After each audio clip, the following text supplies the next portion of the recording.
Liderança é uma coisa aleatória?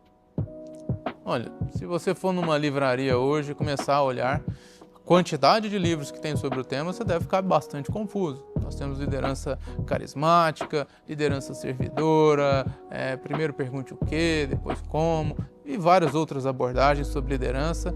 E se for estender no tempo, os últimos 50, 60 anos, então o sofrimento vai ser grande. Atendi vários e vários profissionais que têm essa sensação. Peraí, cada um me diz uma coisa diferente, cada um me fala que esse é o caminho correto para a liderança, para aquilo outro. E isso sempre me incomodou. Estou falando de uma dor sendo um profissional que desenvolve líderes. Falo assim, mas, gente, qual que é o caminho a seguir? Como ter certeza ou como ter maior probabilidade de estar no caminho correto nesse cenário, até para que eu possa ajudar as pessoas a se desenvolverem de fato nessa posição. E buscando essa resposta, e essa é uma dor comum, a gente precisa seguir o seguinte raciocínio: quais são os padrões que se repetem e são confirmados ao longo do tempo? É a única forma da gente entender que tem coisas que permanecem ao longo da história e coisas que vão ser realmente interessantes naquele momento, contingenciais, momentâneas, mas que vão passar. E é só quando você começa a enxergar a liderança sobre essa lente que você consegue efetivamente agora encontrar coisas que vão dar a segurança de fato para que o líder consiga se desenvolver, tomar decisões, exercer esse papel com tranquilidade. E qual que é esse padrão que se repete ao longo do tempo? Não é difícil parar para pensar que houve ao longo da história grandes líderes que fizeram enormes realizações.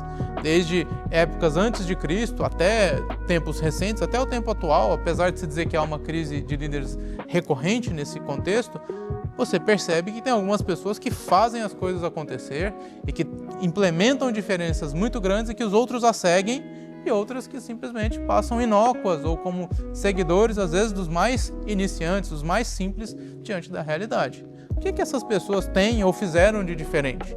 Essa é a grande questão. E veja, essa não é uma pergunta minha. Tiveram pessoas muito mais inteligentes que eu que fizeram essa mesma pergunta. O que essas pessoas tinham de especial? E a resposta mais estável ao longo do tempo, que foi a mais dita como padrão, foi que esses indivíduos simbolizavam valores e virtudes que faziam com que os outros os quisessem seguir. O que isso quer dizer?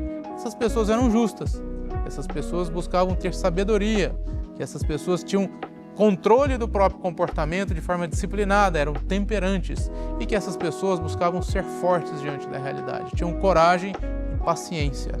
Esse é o caminho, trocando em miúdos para quem não conhece, do que Aristóteles e outros grandes pensadores chamaram de virtudes, ou virtudes cardeais, seria o nome mais correto, virtudes morais cardeais. Que essa é a forma que, quando você começa a avaliar esses vários líderes, você enxerga que estava presente em todos eles, em proporções um pouco diferentes entre si. Sei lá, Alexandre o Grande, que é o primeiro grande líder militar que se conhece no mundo ocidental, não era o mais temperante para algumas coisas, mas para muitas outras ele era. O que eu quero dizer com isso? Ele era super disciplinado, acordava no mesmo horário, treinava de forma recorrente, mas às vezes ele exagerava na bebida e fazia umas besteiras. Mas existia muita temperança nele e as outras virtudes também muito fortemente.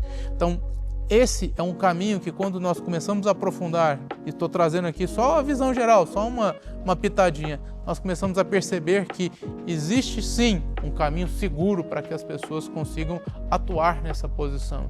Isso já foi testado pelo tempo. Não há necessidade de reinventar a roda. Liderança não é aleatória.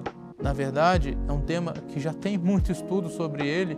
O que nos cabe agora é peneirar nessa papelaria quais são os temas que vão ao encontro desses padrões que já seguiram e quais são os temas que talvez realmente vão ser momentâneos. E aí sim, e esse é nosso papel aqui juntos, fazer essa conexão entre aquilo que foi testado pelo tempo e aquilo que é moderno e transformá-lo em algo aplicável no nosso cotidiano. É possível sim exercer liderança de uma forma sustentada por todos esses padrões testados pelo tempo.